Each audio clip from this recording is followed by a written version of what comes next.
Man, I have had it pretty good before going out of town to work, but this is just taking the cake. I'm getting put up in a trailer. Here's what I built a few months ago, and designed, and drafted, and submitted for plan approval. And it passed all its requirements. Unfortunately, I'm dealing with an asshole of an engineer. Man, isn't this a beauty?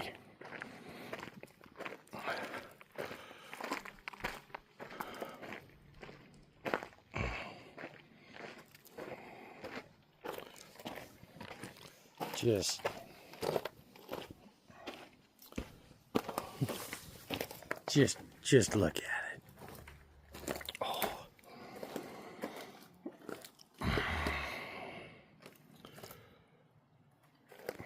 That's a big dick. Then we got to the magnificence.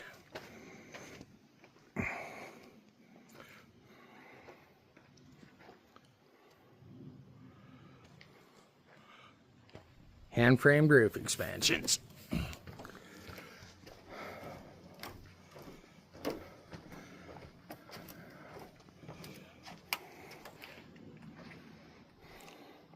Life's good.